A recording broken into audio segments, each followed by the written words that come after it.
The Oracle Network. Look deeper.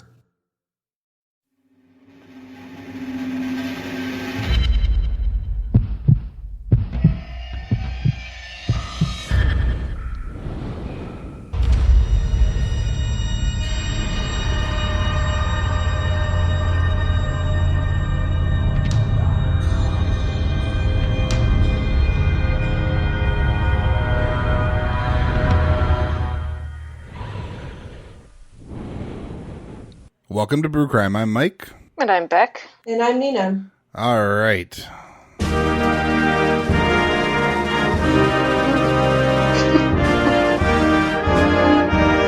As you might know from that, this episode we're going to celebrate a very important day in Canada, Canada Day. So, yay! This Yay, will Canada. cover some kind of crime story that has to do with Canada itself. So, Beck's going to start this one. I've titled my case, Canada's Midas Touch, Thaws a New Jersey Cold Case. Ooh. And I actually have a beer pairing for this one. Woohoo! It was one I found ages ago that I've been holding on to. So, yay. It is Profondo Rosso, and it is from Parallel 49. In East Vancouver. Yeah. It's an extra strong beer, 8.7%, and it is a sour red with dates and figs. Ooh, that sounds good. I'm just going to read what it says here. Profondo Rosso is a blend of sour red beers of different ages, aged in port barrels between 7 months and 2 years to balance the acidic character and enhance the complexity of the beer. It was further conditioned on dried figs and dates for 4 months to impart subtle notes of dark dried fruit, aromas of red wine, yum, brandy, sherry, ripe plums, nutty buckwheat, and vanilla, along with a bright acidity, moderate funk, and dry tannic finish. That sounds really good. Yeah. Fancy? I just made a barley wine myself that I put dried figs into, so interesting. And I'm going to include a photo of the label of the beer. Please do, with yeah. my photos, because it was for the artwork and not the name of the beer that I chose this one. Can you hold the bottle up then, so that we can see it? You can. I don't know how well you can see it, but it's like a hand stabbing in the eye. Oh, okay, yeah, I can see that now, yeah. Wow, it's amazing. What do you taste? Can you pick any notes out of that beer? Yeah, so it's sweet, and you definitely get like there's almost like cherry because it's quite tart too. Yeah, I don't know. I don't know. You're better at this game than I am. You taste any pith? Any? I don't know what that means. Mahogany? What are other fancy words? What did you say? Mahogany? It felt right at the time. I did. No, I'm not tasting any wood in it. Not that I'm drinking it's it. It's really, really good. Bones. Does it have a bit of an oaky or a woody taste in it? Because it was being a cork and caged beer there, it's been aged in wood of some sort. Yeah, it was aged in port barrels. Ooh, okay, yeah. So it's so got it that definitely nice has, like, dark fruit wine. flavors, yeah.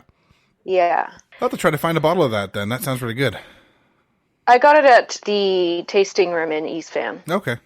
It's really good, if they still have any. Because, like I said, I bought it, like probably 2 or 3 months ago. Oh, geez. Probably a liquor store then that doesn't sell it as fast. Yeah. Okay, but here we go. Richard W. Rogers Jr. was born, the eldest of 5 children, on June 16, 1950. He grew up mostly in Massachusetts and Florida. In April of 1973, when Richard was 23 years old, he was arrested for the death of 22-year-old Frederick Spencer. Frederick lived in the same building as Richard when they were both students at the University of Maine at Orono. Richard had hit Frederick 8 times in the back of the head with a hammer before wrapping his body in a nylon tent and then disposing of it 20 feet off Route 116 in Old Town, Maine. During his trial, he pled self-defense. He claimed that Frederick had approached him for sex and then came after him with the hammer. Ew. Unbelievably, he was acquitted. Initially, I was thinking that I don't fucking understand how he could be acquitted, or how that's self-defense, hitting someone in the back of the head with a hammer 8 times. But then I realized that it was a pretty classic gay panic defense, where this guy hit on me, I panicked, I brutally murdered him, and somehow that's okay. But if it was really self-defense, then why did he go to such extent to hide the body? Yeah, really. Like wrapping it up and whatever, plus hitting someone 8 times in the back of the head with a hammer. Like, think of the effort involved in that. Like we were saying in the last episode, where Nina, your person, was stabbed 31 times. Like, that's not accidental. Like, that's insane. I slipped. So he was acquitted, but the state police kept his fingerprints on file. In 1979, Richard started working as a registered pediatric nurse at Mount Sinai. To all those around him, he was quiet and very unassuming man. He was said to be gentle and very kind to the children that he worked with. On August 19, 1988, Richard was arrested again. It was alleged that on July 11th, 1988, Richard brought 47-year-old Fred Leroy back to his apartment at Murrell Place. After an unknown amount of time had passed, Fred awoke to find himself bound to Richard's bed. He'd clearly been drugged. He managed to get out of the apartment, and Richard was charged with first-degree unlawful imprisonment and second-degree assault.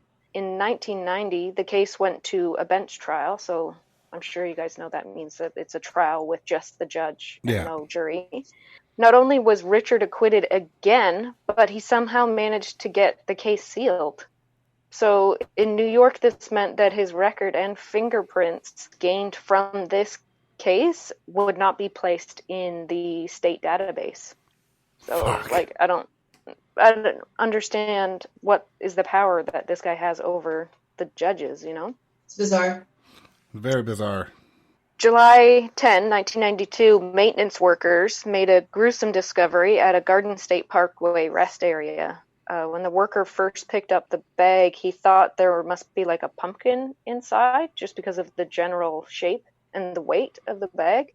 But when he opened it, he discovered that it was, in fact, a human head. The rest of the body parts were found in a 55-gallon trash container at a rest stop on Route 72 in Woodland Township, Burlington County, and as well as in garbage bags at the Stafford Forge rest area along the Parkway in Ocean County. So at 3 different rest areas, basically.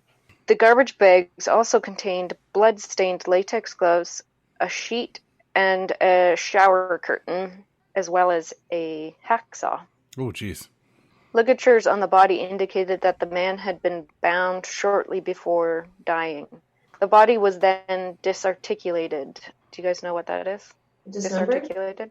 I'm not sure. With dismemberment, you just like cut right through the bone, and so disarticulation is when you cut into the skin, dislocate the joint, and then finish the cut through. Oh, jeez.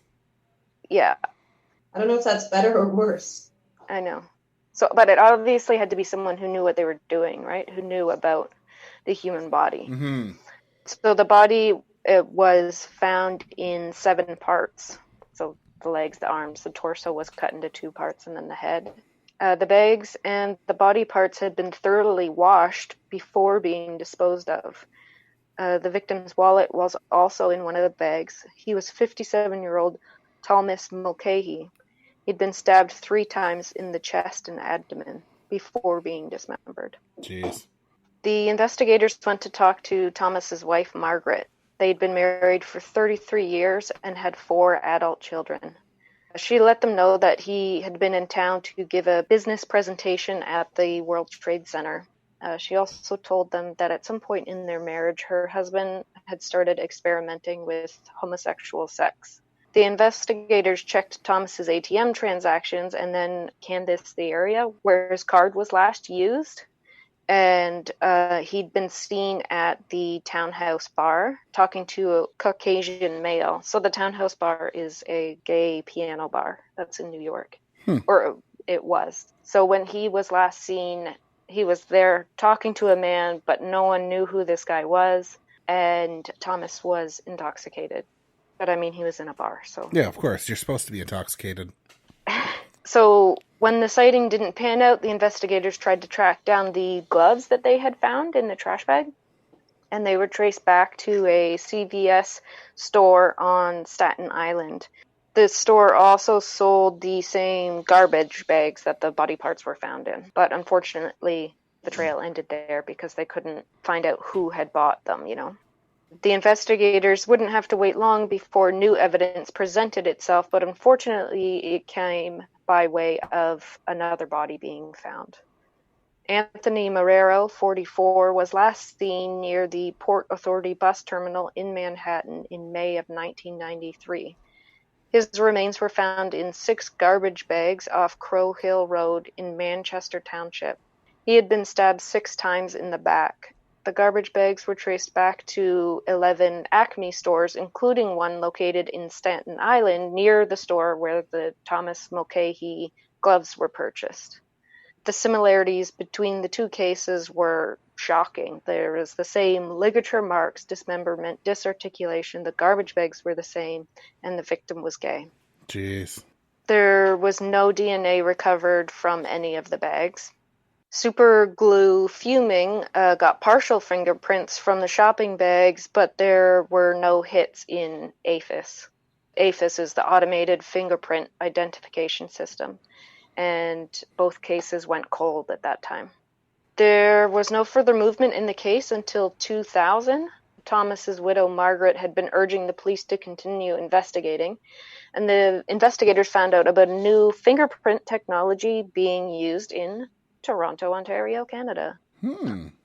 Vacuum metal deposition. It's great for lifting prints on non-porous materials. The New Jersey investigators sent dozens of garbage bags from the Mulcahy and Marrero cases to Toronto. So gold and zinc particles are evaporated and used to create a negative of any fingerprints that may be present. Wow. Hence the Midas touch because of the gold. If you want to know how it works, check out the Forensic Files Collection 9, episode 48. And even if you don't care how it works, you should go watch Forensic Files anyway, just because it's awesome. One of these days. Yeah. So this is actually the final Forensic File episode available on Netflix, in Canada anyway. I know Netflix in the States is different, but it's just the best show. So this exercise performed in Toronto gained the New Jersey investigators 16 partial prints in the Mulcahy case and 3 for the Marrero case, and all of which were better quality than what the New Jersey investigators previously had. Damn. So, yay. Detective Kuhn, he's the detective from New Jersey, entered them into the National Fingerprint Database of known criminal defenders, but he went further and sent the hard copies to states which had not entered all of their prints into the database yet, because the national database was still new-ish, so there were states that hadn't entered anything in yet. Yeah. So when the prints were received in Maine by Maine State Police forensic scientist Kim Stevens, she entered them into the state database and received 30 possible matches. She then pulled the 30 original hard copies and did side-by-side comparisons with what she had received from Detective Kuhn. And it's just the detail orientation that she would have like to match fingerprints in that way. Mm-hmm. Like I can't imagine having to do it without the computer, you know? So there was one of the 30 that matched, and it was a set of fingerprints that had just been sitting in a file untouched for the last 27 years. And that was from Richard Rogers' arrest, his original arrest from 1973. They still had his fingerprints. Holy shit. So Richard Rogers, like I said earlier, a nurse, lived in Staten Island near the stores where the gloves and shopping bags had originated, and was not at work the day of the murders or a few days after. Like he was off shift during both murders. The date he was arrested was a little fuzzy because I kept finding like different dates depending on the website I was on. Oh, weird. So it was made like 27, 28, 29, or 30. of 2001. They kept arresting him until he stayed. Yeah. He was arrested while he was at work, and investigators searched his house and found VHS tapes such as Texas Chainsaw Massacre and Hush Hush Sweet Charlotte. Both of them are dismemberment horror films, but I don't really put a lot of value on that because I can't imagine what investigators would think if they entered either of your houses, because I know you guys both like horror movies. I own a whole bunch of the Saw movies, so yeah, that'd be bad. Yeah, exactly. I'd also like to say, for some of our younger listeners, a VHS tape came out before DVDs, which came out before Blu-ray, which came out before streaming services. So if you don't know what Blockbuster Video was, you probably don't know what a VHS is. Yeah. That's fair. Yeah. You had to rewind them. You had to rewind them. Yeah, I mean, unless you had that rewinder, which was separate from the VCR, and then you could just start watching the next movie while it was rewinding. We had one of those. It looked like a sports car. Okay, Rich. Yeah, the red one? Yeah. Yeah. I was talking to my dad before we started recording today, because it's Father's Day right now as we record. And we got on the topic of VHS and how there's adults that don't know what that is. But yeah. Okay, but on top of his choice of movies to watch, he had a Bible with multiple passages about dismemberment and beheading that were dog-eared. Oh, nice. So those were clearly his favorites. Most interesting, though, was the presence of a prescription sedative, Versed, and which is a sedative that can be used as a date rape drug, and it's not screened for in autopsies.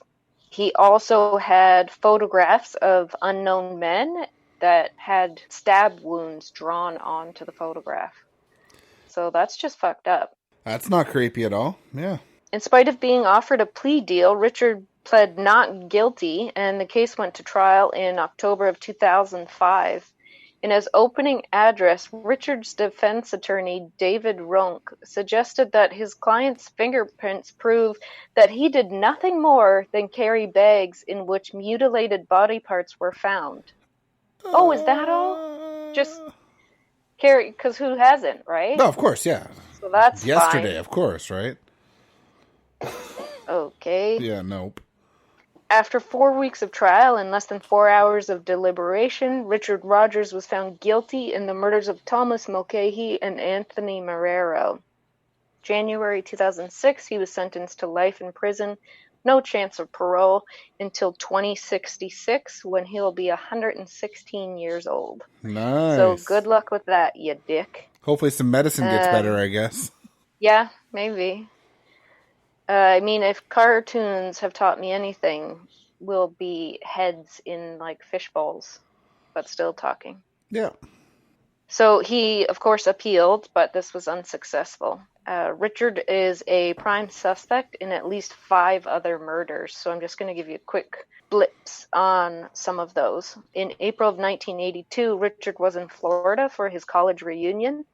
And on April 10th, Matthew J. Puero was last seen leaving an Orlando gay bar, but was later found dead, having been stabbed in the heart and suffering extensive lacerations. Ugh. So I know there's no dismemberment there, so it doesn't have that similarity, but this could have just been, he just hadn't escalated that far yet. You know what I mean? Because this took place before the dismemberments. Mm-hmm. Right.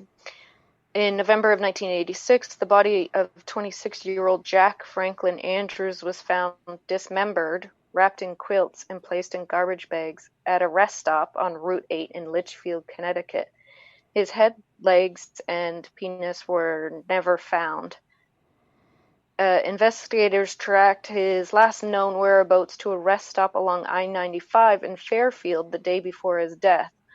There were potential witnesses, but they wouldn't speak to police as this rest stop was known to be a gay cruising spot, and many of them were afraid that they would be outed because this was like in the mid-'80s. It wasn't safe. In August of 1994, the remains of 45-year-old Benjamin Rosario were found in Bridgeport, Connecticut. although the remains were left in a very similar fashion to the Richard Rogers cases, the Bridgeport police felt that he was not the perpetrator because there was nothing to indicate that Benjamin Rosario was gay. But like everything else was the same. Yeah.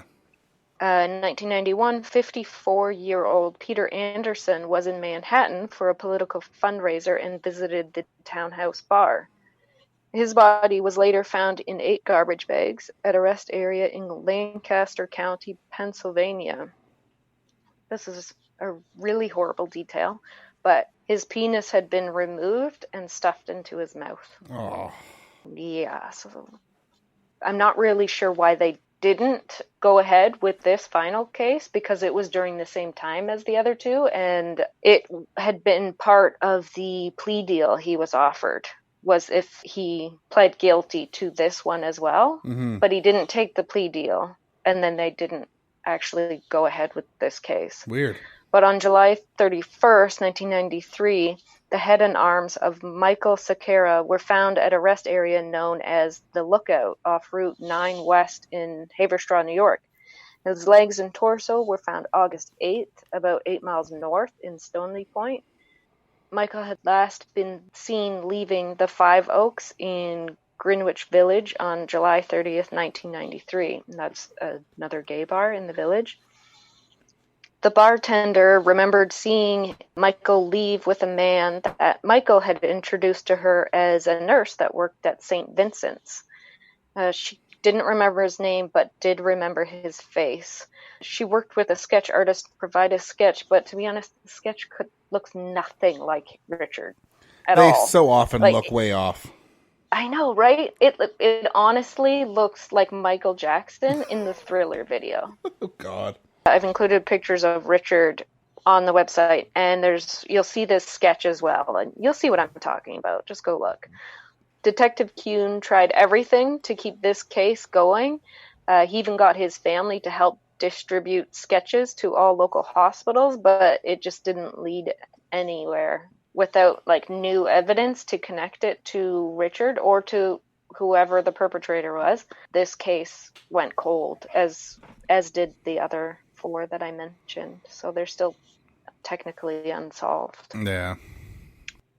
So yeah, why did he do it? No answer. He's not talking. So shocking news. I'm not a doctor, but my opinion is that he was suffering from very severe gay self-hate. And when he was 23, he acted on this hatred and loathing of gay men, which included himself. And not only was he not punished at that time, he didn't receive any treatment for how he was feeling. It's not really surprising at the time because being gay was still considered a mental illness in the U.S. Until the end of the year in 1973. And I'm not shaming the U.S. or pointing them out or anything, because the World Health Organization didn't remove homosexuality from its list of mental disorders until 1990. Yeah, it's the whole world's complicit in that bullshit. Yeah. So my point is that he committed this completely abhorrent act, and there was no negative impact to him. So I just want to suggest that he could have then linked sexual excitement to extreme violence with no repercussions, and then things just continued to escalate as he got older, This reminds me way too much of the Bruce MacArthur case in Canada. Right? Yeah, just like it's the same case practically. I mean, the disposal is a little different, but it's the same exact case of someone who hates himself for being gay. There's a lot of similarities, yeah. Yeah. Yeah, so nowadays there's things like the Trevor Project. So it's a leading national organization, and they provide crisis intervention and suicide prevention services to lesbian, gay, bisexual, transgender, queer, and questioning young people under the age of 25.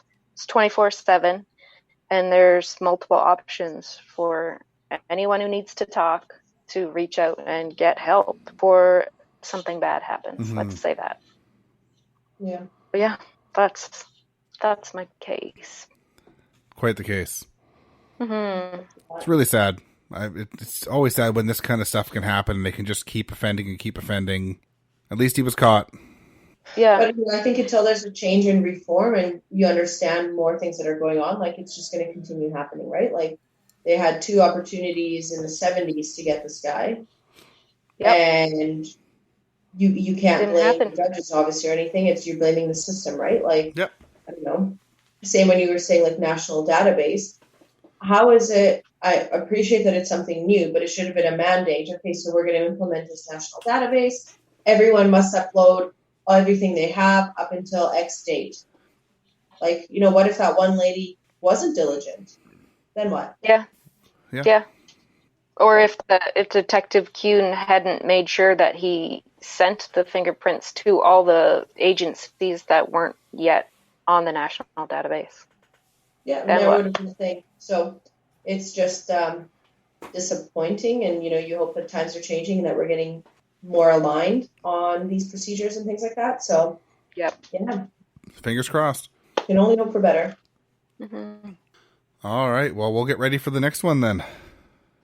All right. For my candidate case, I'm going to call it I Like Gold. My case is going to have something to do with the Royal Canadian Mint, and the mint has lots of gold. So I picked a beer from Barkerville Brewing called Sluice Juice Hazy Pale Ale.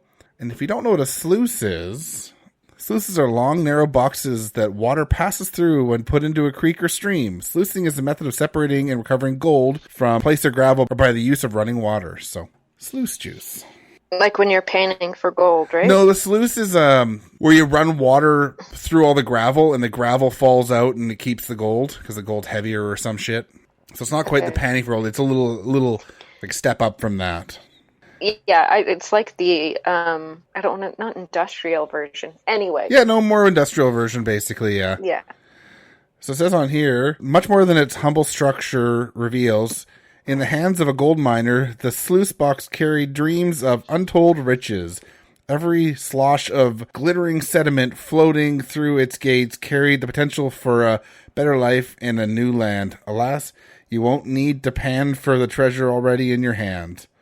And then if anyone doesn't know, Barkerville Brewing is in Quesnel, but not far from there is Barkerville, which was it's a ghost town now and a bit of like a sort of a historical museum, but it was a big time gold panning area back in the day. You can go there then?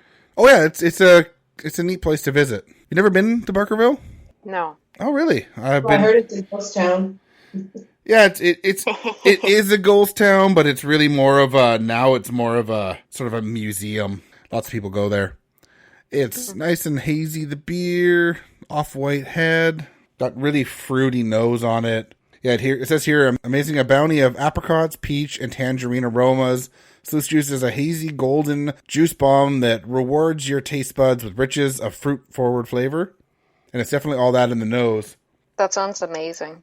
And in the flavor, it's lots of different like stone fruits. It's not super sweet, but it's got a lot of the fruit flavors. A little bit of pith, Nina's favorite word there. Not much bitterness, though. For our Canada episode, I decided to go to the source. I have picked a case that took place at the Royal Canadian Mint at their Ottawa location. So if people don't know, there's a mint location in Ottawa and then one in Manitoba as well. I think it's in Winnipeg. Everyone loves a little gold, be it on a ring, a necklace, watch, or earrings. But sometimes where the gold comes from makes you think twice. This Canadian gold should have made it into a bunch of gold coins, but this story is a bit darker than that. But I don't mean horrible or anything, just darker. First, for people that do not know what the Royal Canadian Mint does, they don't make candies. Mints, get it? No? Oh dear. The Royal Canadian Mint is a crown corporation. For those that don't know what that means, it's a government-owned company in Canada. And, crown because we're still part of the Commonwealth with the UK for some reason. As per Wikipedia, the Mint produces all of Canada's circulation coins and manufactures circulation coins on behalf of other nations. The Mint also designs and manufactures precious and base metal coins, gold, silver, palladium, and platinum bullion coins, metals, as well as other medallions and tokens. It further offers gold and silver refinery and gold and silver assay services. They also make gold bars from 1 kilogram to the much larger 400 troy ounce gold London good delivery bar that comes in at 12.5 kilograms and is worth just over $500,000 depending on the market value in Canada. That's what I have. That's how I keep my money. Oh, nice. Yeah. I Yeah, wish. enlarged. That's why it's so tall, the bed here. Oh, okay. Yeah. I just want one of those bars. Like, just one. It's like half a house here. It's half a house, it's a third of a house. Yeah, no shit. Depends which city you're in. The Canadian Mint is probably best known for their silver and gold coins, though, as they make a lot of commemorative coins all the time, and it is really worth checking out their website at mint.ca. All kinds of really cool stuff going on all the time. So Leston Lawrence worked at the Ottawa location of the Royal Canadian Mint between July 2008 and March 2015. Pretty good run for any business for this day and age. I mean, a lot of people change jobs all the time, right? Yeah. Leston's job at the Mint was to purify the gold. This meant that it had to be melted down, where they would force chlorine gas into the mixture. This process somehow strips out the impurities, but I have no idea how this happens, as it's all mumbo-jumbo to me. There's some kind of weird chemical process, and fuck it, who cares? They just throw it into a big swimming pool. Yeah, big swimming pool of gold, and then throw some chlorine gas into it, and maple syrup. Probably, yeah. Yeah. But to test to make sure the gold comes in at 99.5% pure, a portion of the gold has to be scooped up. This gold is then allowed to cool off in the form of a puck. Very Canadian, right? Of course. Yes, quite. Once the purity is confirmed, the gold is to be mixed back into the molten gold, where it can then be cast into whatever shape, size, or medium it's turning into. So be one of those big bars or a gold coin or whatever. This job has Leston working by himself much of the time, but this was not out of the norm at the time. Things seemed to be going fine at the Mint, but there was something odd happening between December 2014 and March 2015. Normally, the metal detectors at the Mint that all staff had to walk through would only go off for people that had metal implants. You know, as can be expected, you get a false hip or whatever, of course it's going to beep. But he didn't have that. Yeah. So, but weirdly, this alarm would go off 28 different times in the time span for Leston. This would mean that he would have to go through secondary screening via metal detector wand. You know, those little wands, if you ever go to a sporting game or whatever nowadays. The airport. Yeah, the airport. Even odder, these wands would not detect any metal when they waved over him. So after the secondary review, he'd be just left to go home. Where was he hiding the gold? In his prison pocket? February 2015, the RCP would get a call from RBC, or Royal Bank of Canada. I would assume the call was to the RCP and not the Ontario Provincial Police due to the nature of the call, though. Because if anyone's from Ontario, you know that RCMP doesn't deal with the normal policing in the province.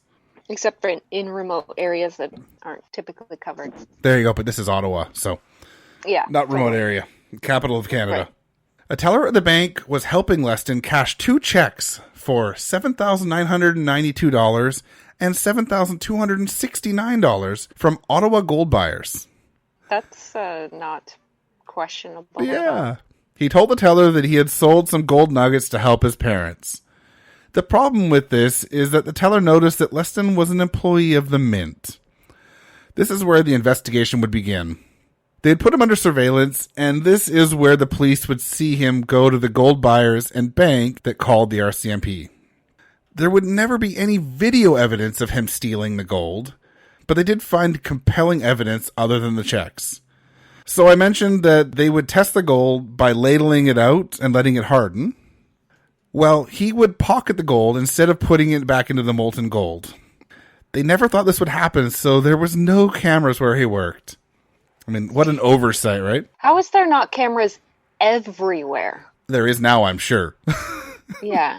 But I mean, this is in the 2015 or whatever, right? 2014 to 15. This is not a long time ago. There should have been cameras everywhere in the Mint.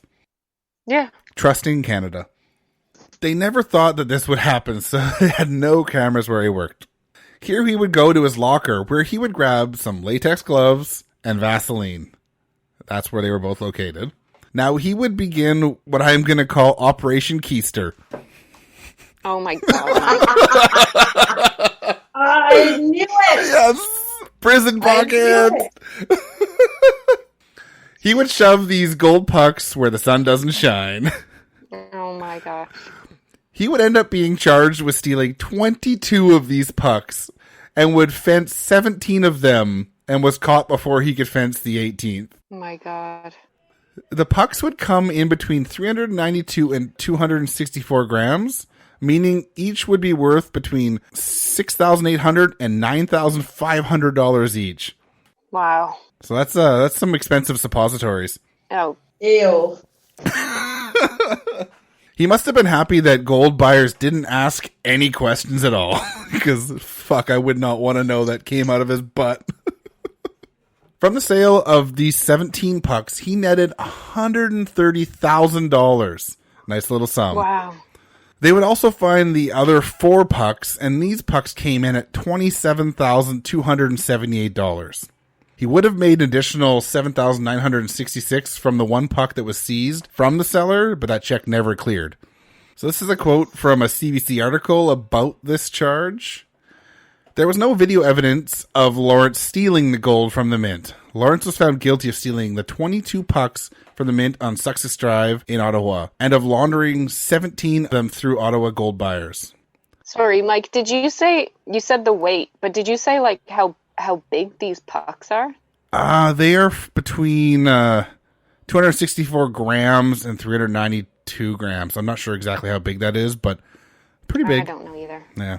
Knowing that they're worth like $7,000, like they can't be super small. Yeah. It doesn't matter. No, I don't know. I don't like gold that much. Yeah, I don't. Lawrence's income was insufficient to purchase the gold he sold, the ruling detailed. He was also found guilty of possession of property obtained by crime, conveying gold out of the mint, and breach of trust by a public official. So that's the end of the quote. On February 2nd, 2017, he would be sentenced to 30 months in jail or 2.5 years in prison. That's it? That's it. Worth it. Yeah, no shit. Yeah. But smuggle gold? Yeah. 2.5 years? And you're rich? Did he have to... for gold he butt smuggled and it's hidden somewhere else. Yeah, did he have to pay, did he have to give it all back? We'll get to that. Okay, sorry. He would also have to repay every dime that he stole, or he would get an additional 30 months of sentence. It's almost worth just not paying it back. Yeah. 5 years for that money? I don't know. It's to how much he actually stole? Because did they have record of how much was missing? Yeah, they do, yep. It is crazy to find out that the mint never knew it was missing this gold either. It also turns out that the wand metal detectors cannot sense gold that is in your bum. So if you're trying to smuggle stuff, keister it. God. So that's another quote from another CBC article. In an email statement, a mint spokesperson wrote Thursday that several improvements had been made to their security system, including upgrades to our camera systems to high definition, which provide real-time monitoring capability in all areas of the mint, and working closely with CATSA, the Canadian Air Transport Security Authority, to establish more robust scanning training of our employees. Probably a good idea. Better late than never, I guess. Yeah, no shit. The mint is one of the most secure facilities in Canada, and we are confident that we have the right security measures in place to efficiently operate our business, the statement reads. So that's my story. Wow. Yeah, it's quite the caper. You keep picking these butt stories. It's just a really, What? truly Canadian story of someone keistering gold. It's just trippy to think that this was, what, you said 2014-ish? Yeah, it was between 2014 and 2015 that he was stealing the gold. That's not a long time ago. And that they didn't even keep record of how much originally went missing and then had to go back and look. That's nuts. But yeah, it's quite the story. I almost feel bad he didn't get away with it. No. Hey. No, it's bad. It's bad, I know, but it's too funny. It's bad, but it's less horrible than the stuff we usually talk about. Yeah, there's no murder. That's nice. He's only ripping off the Canadian government. Come on, right? Oh. Can you imagine also going to jail and everyone knowing how you butt smuggled? He only got 30 months. Yeah, I remember when this happened and seeing his picture and everything. Last but not least, my take on our Canadian Canada Day themed episode turned into me doing the favorite thing that I love doing, which is Googling. So I tried to Google kind of the craziest firsts that Canada had when it comes to crimes committed or just firsts for the country. And I came across or stumbled upon a story of the youngest person in Canada to ever be convicted of multiple first-degree murders. Obviously, I found this interesting because this person was a female and only 12 at the time of the crime. Usually when it comes to reporting on children who've committed crimes and all of that, their names are generally sealed and then at some point not sealed anymore. For the purpose of my story, I just kept with her initials. I'm not going to reference her by her full name. If you guys are interested, you can look it up yourself. So, yeah, I'll get into it. Beck, Mike, do you kind of have an idea of who I'm talking about? I No. think, Beck, you looked at it. Yeah. Yeah. We'll see. I might know once you start talking, but not yet, at least. Yeah, so I'll hop into it. And actually I remembered hearing about this story way back when and was intrigued, but didn't really get around to focusing on putting something together. So I'll get into it. So the day of the crime, it was April 23rd in 2006. The bodies of Mark, his wife Deborah, and their 8-year-old son Tyler were discovered in the family home. At the time, their 12-year-old daughter, JR, was missing. Scary. Mm-hmm. Yeah, terrifying. They were feared that she was also a victim of this crime, potentially kidnapped, attacked, assaulted. Obviously, your mind can go many directions, especially at the end of the day, this is a 12-year-old child we're talking about. Yeah, for sure. Yeah. Yeah, it's definitely not an adult. Not that it would make a difference when you're looking at something like that, but your first idea isn't, suspicion, right? It's like, holy shit, where is this child? Where is this girl? Right, because if it was an adult that was missing, then people would be more inclined to think, oh, well, they did it and then they ran. But if it's a 12-year-old kid, then you're just like, oh my God, are they okay? Mm-hmm. Are they okay? Where are they? Oh my goodness. So obviously, Exactly. Massive search to try to locate her, find her, and it definitely didn't go the way that most people expected. And I don't know if that's that it went better or worse than people expected, because I don't think anyone expected her to actually be the perpetrator, her to be the kind of quote unquote mastermind. And I feel weird saying mastermind because she's fucking 12. Mm-hmm. But let's go with mastermind. So before we talk about JR and her accomplice, who was her 23-year-old boyfriend. What? Ew. What? That ain't okay. So 11 years difference, which sometimes isn't that crazy if you're, 30 and 41 or older, but a fucking Totally. 12 dating anyone is weird. Yeah. Mind you, a 23 That's nasty. Dating a 23-year-old. So the scene, how it was discovered, there's actually a neighborhood boy who was about the age of the son, Tyler, who I mentioned earlier, about 8. He was looking for his friend and just peered through the windows and saw the scene and essentially alerted his parents, police, and all of that. All 3 died by being stabbed to death. Jeez. From here, obviously, the massive search for JR started. They need to find where this girl is, what's going on with her. And she was actually located the very next day with her boyfriend, whose name is Jeremy Steinke. Gonna just get back to the main point here. He's 23. She is 12. He is a serious pedophile. I think that it's complex, right? So there was assumptions and proved to be correct that JR's parents obviously had a huge issue with the age difference of her daughter and their daughter's boyfriend. Yeah. And the parents actually punished her for dating him. I think it was like, what is it called when you can't leave the house when your parents grounded? Grounded, yeah. You're grounded. Things like that, right? So through this unhealthy relationship, essentially the 2 of them came to the conclusion that the only way for them to be together is to eliminate the people stopping them, which is her parents. Jeez. How about just leaving? If he's 23, he should have a job, right? You'd think. I guess that would, if she's only 12, though, that might be kidnapping. It's statutory rape still, already. It's less bad than murder, that's for sure. Yeah, no shit. It's definitely statutory, and it's so weird. Talking about the other guy, so Jeremy, he apparently also asked her to marry him, which obviously wouldn't be legal. No way she could consent to that. Obviously, as I mentioned, statutory rape is definitely a thing because legal age of consent being 16, I believe. Absolutely. Definitely, just their relationship was not a thing. I had trouble understanding how her parents just punished her. I would have called the cops, be like, yo, this fucking old ass man is talking to my 12-year-old daughter. Yeah. Hindsight's 2020, I guess, right? So, yeah, I don't know. But a couple of interesting things I found out about Jeremy is he is a fucking tool. And I don't use that lightly. He's quoted as saying that he believes he's a 300-year-old werewolf. He also told his friends that he likes the taste of blood.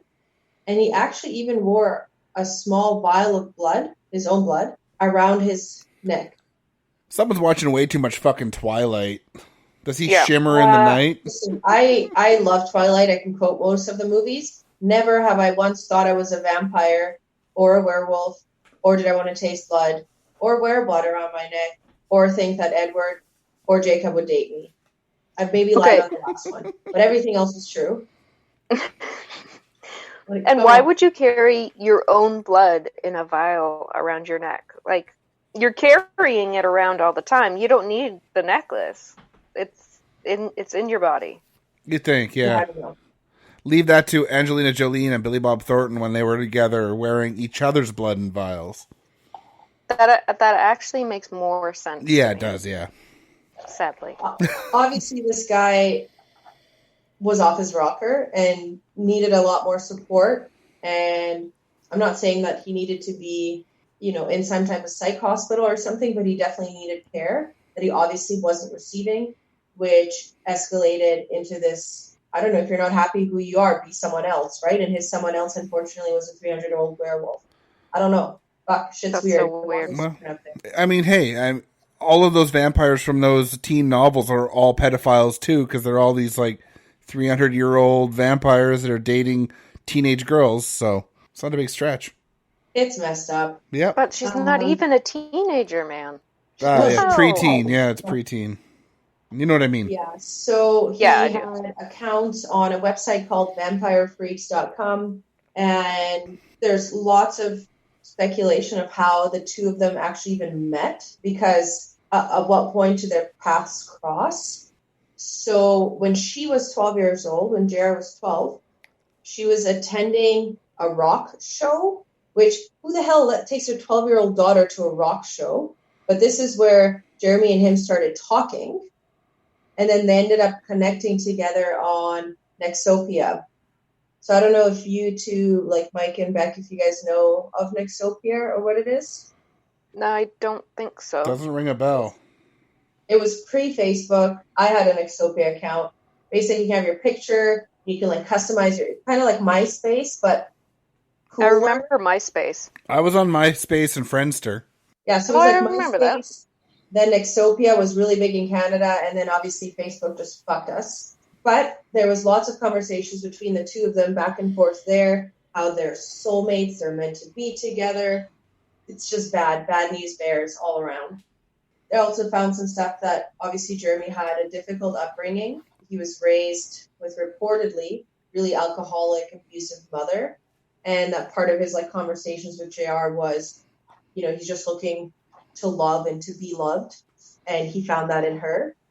Obviously, us looking at that, it's crazy, but... Yeah, it's fucking disgusting. It is disgusting. It's wrong. But at the same time, two people, he clearly needed help. And she's a freaking kid that's being manipulated into a situation. I don't know if you are going to mention this or if you've found any information about it, but was he maybe of a mental age much lower than his actual age? No, I didn't look into that or find that. Didn't find anything like that? Nothing. They usually mention it. He had that he was held back or anything like that.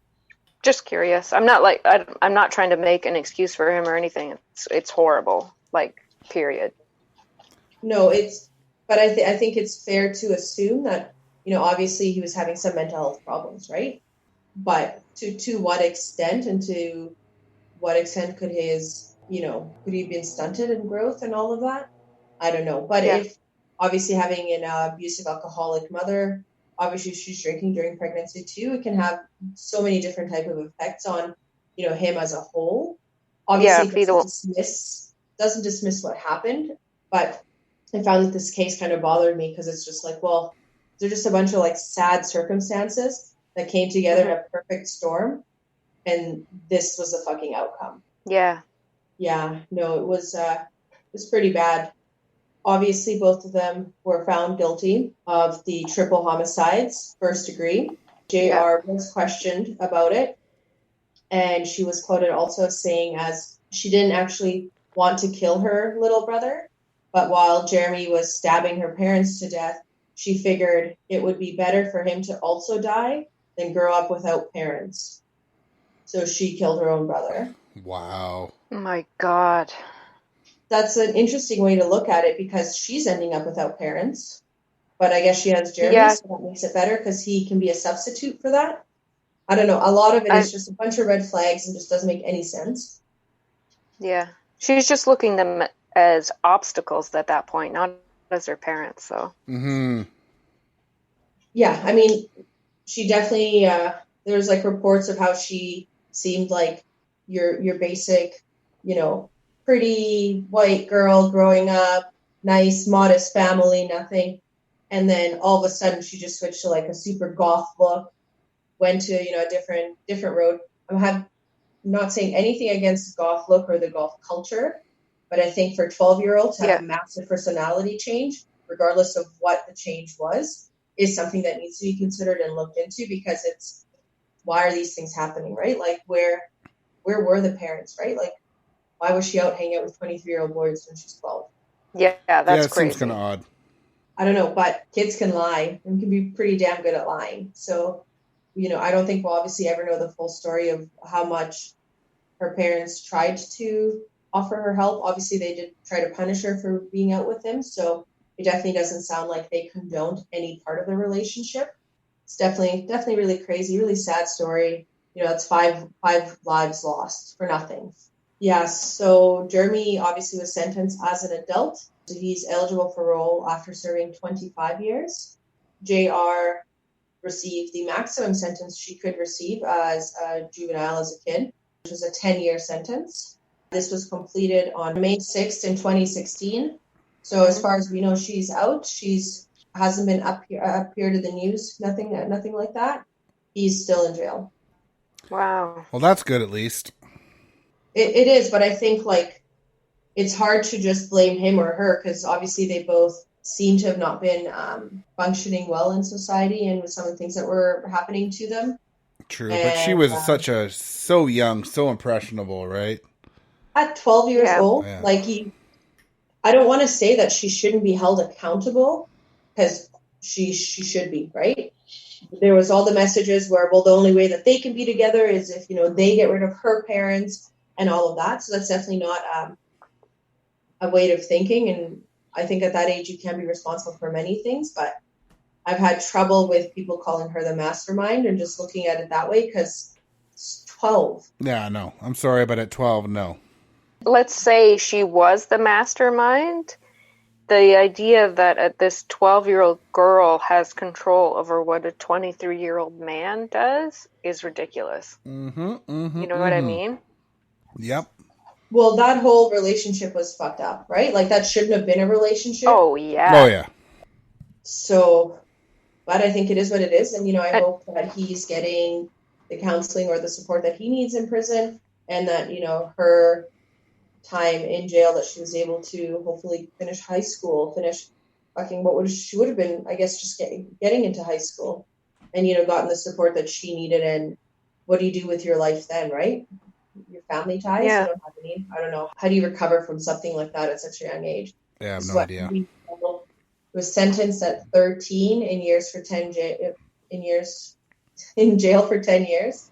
You come out at 23. That's insane. Yeah, it sure is. So that is my story. Well, happy Canada Day. Yeah. Wah, wah.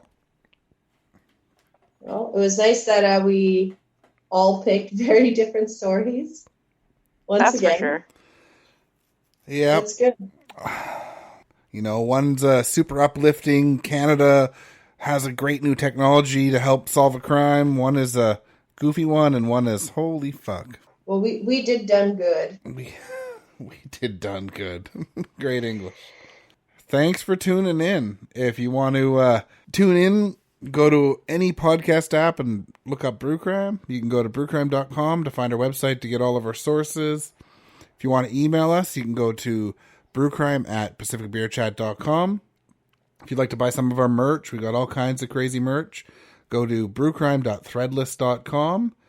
And if you want to help support the show, you can go to patreon.com/brewcrime. There's all kinds of different levels for different things like t-shirts and stickers. And you get a free bonus episode every month and ad-free early episodes. So shout out to our Patreon supporters, 3 Beers In Podcast, Amber, Ange, Daniela, Nina's Mom, the Faves of Our Lives Podcast, and True Crime Nana. Cheers.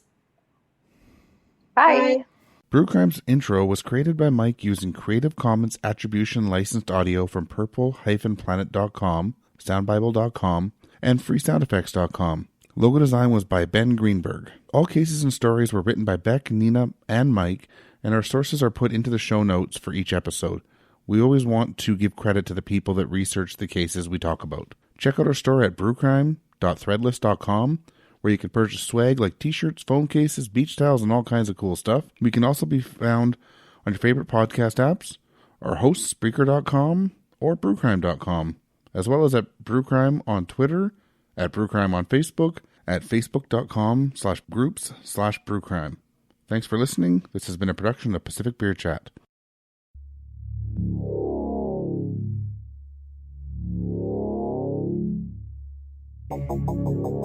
Hey listeners, if you're tuning into this show, 1, you have good taste, and 2, you might enjoy another show that we host called Death by Champagne, the podcast here to keep you up at night. I'm Mackenzie.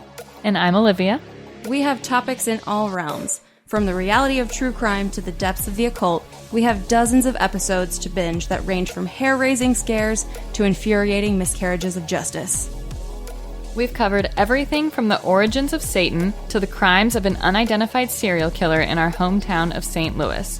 Other episodes include tales of unsolved mysteries, murder investigations, disappearances, cold cases, hauntings, folklore, and people in history that are stranger than fiction. In Season 3, you can join us for a true crime book club, giving in-depth coverage on cases living in the darkest corners of our bookshelves. Our first multi-part series is on the crimes of Gary Ridgway, focusing on his family, victims, and survivors. So grab your cat keychain, surround yourself in a salt circle, lock your doors, and unlock that phone. Hail Satan! And pop some bottles.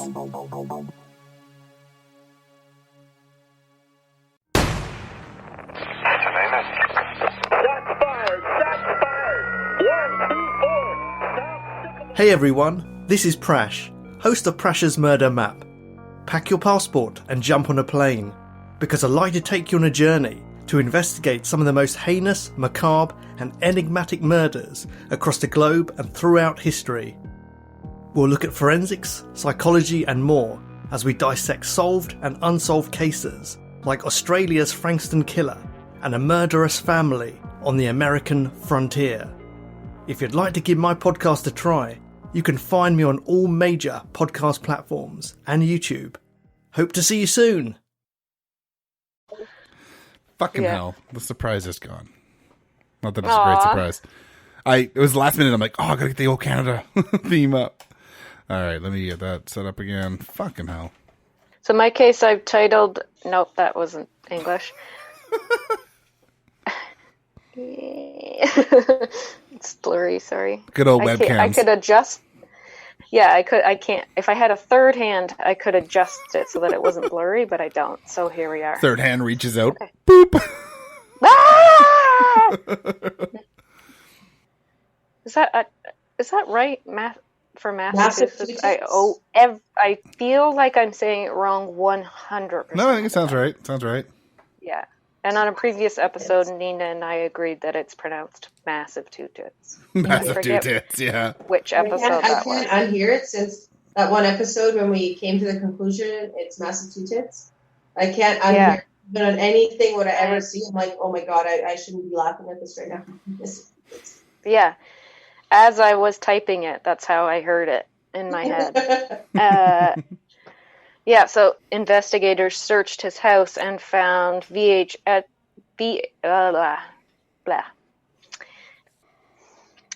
just found it. The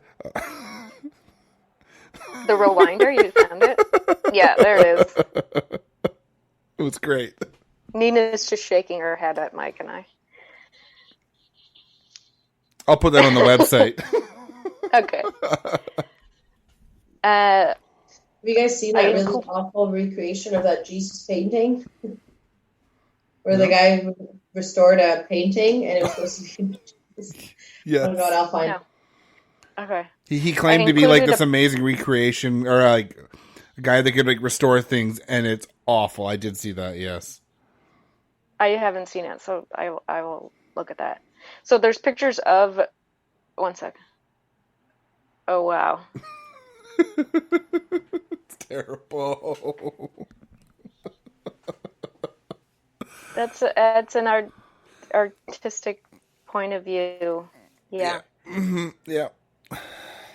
It's like a hairy ball sack. Like it just looks like a face.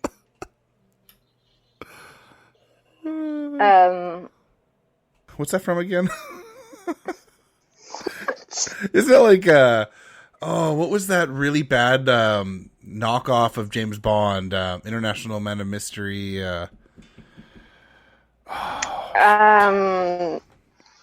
With gold. What was it? Oh my god. Austin, do you mean Austin Powers? Yeah. Yeah. Pretty sure that's from that. Gold Member. Gold Member, yeah. That was the bad guy's name. Yeah. I like gold. I like gold. Oh, excuse me. Sorry. No. Oh man, this beer is burpy. Mine is too. That's why I keep muting it and doing this. It's because I'm burping every time.